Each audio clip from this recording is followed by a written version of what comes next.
আচ্ছা, মই শ্ৰী অকণ চন্দ্ৰ ৰায়, এই অঞ্চলৰে মই এজন ৰাইজৰ প্ৰতিনিধি। ইয়াত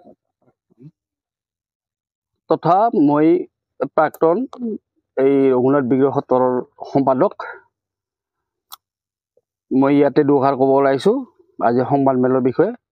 উপস্থিত সাংবাদিক বন্ধুসকল, লগতে এই অঞ্চলৰ শ্ৰদ্ধাৰ ৰাইজ, পোনপ্ৰথমে আমাৰ অভাৱ অভিযোগবোৰ ৰাইজ তথা বিভাগীয় কৰ্তৃপক্ষক জনোৱাৰ সুবিধা দিয়াৰ বাবে সাংবাদিক মেল বন্ধুসকলক ধন্যবাদ জ্ঞাপন কৰিছোঁ।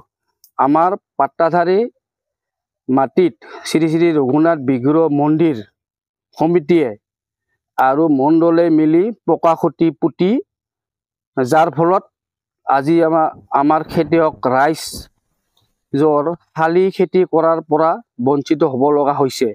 আমি জনামতে চৰকাৰী মাটি কিছু ব্যক্তিয়ে বিক্ৰী কৰে, সেয়া আমাৰ হাতত তথ্য আছে। বিভাগীয় কৰ্তৃপক্ষক দৃষ্টিগোচৰ তথা ৰাইজৰ মতামত বিচাৰি আজি এই সাংবাদিক মেলৰ আয়োজন কৰা হৈছে। আজি আমাৰ মূল বিষয়বস্তুখিনি হ'ব আমাৰ এই অঞ্চলৰ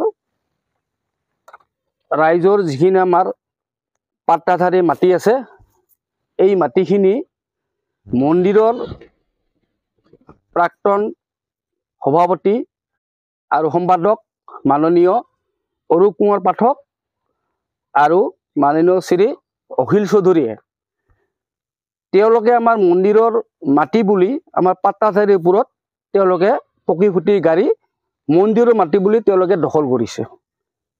আমি বাৰ বাৰ তেওঁলোকক অনুৰোধ কৰিছোঁ যে মন্দিৰৰ মাটি আপোনালোকে ওলাই লৈছে, এইটো ভাল কথা। মন্দিৰ ঘৰ আমাৰে কথা, আমাৰে মন্দিৰ, আমি তাত নথৈ সুখী হৈছোঁ। তথাপিতো আমি তেওঁলোকক বাৰম্বাৰ অনুৰোধ কৰিলোঁ যে আমাৰ যিখিনি পাট্টাধাৰী মাটিৰ ওপৰত আপোনালোকে খুঁটি গাড়িছে, সেই খুঁটিখিনি আপোনালোকে উঠাই দিয়ক আৰু আমাৰ পাট্টাধাৰী মাটিখিনি খেতি কৰাৰ এটা সুবিধা দিয়ক। তেওঁলোকক বাৰম্বাৰ আমি অনুৰোধ কৰাৰ ফলত তেওঁলোকে আমাৰ এই বস্তুটোত গুৰুত্ব দিয়া নাই। আজি যাৰ ফলত আমি আপোনালোকক মাতি আজি সংবাদ মেলখন পাতিবলৈ আমি বাধ্য হৈছোঁ।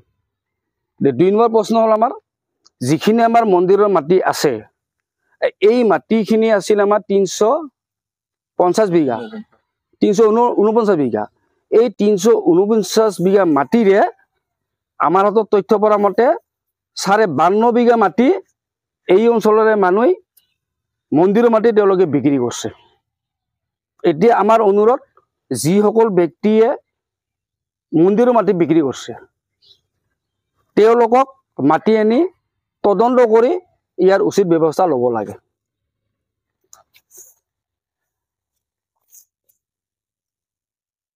দ্বিতীয়তে, আপোনালোকৰ জৰিয়তে বিভাগীয় কৰ্তৃপক্ষক আহ্বান জনাওঁ যে পুনৰ সস্তৰ গাঁও আৰু ভাণ্ডাৰা গাঁৱৰ মাটিৰ জৰীপ কাৰ্য কৰি ম্যাদী পট্টাভুক্ত মাটিখিনি উলিয়াই দিব লাগে। ইয়াত আমাৰ ৰাইজৰ পূৰ্ণ সহযোগিতা থাকিব।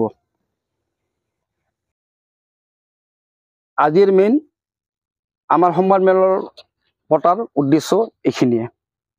ইয়াত আৰু আমাৰ বয়সস্থ ব্যক্তি আছে আমাৰ এই অঞ্চলবাসীৰ, তেওঁলোকে এই বিষয়ে দুআষাৰ ক'ব।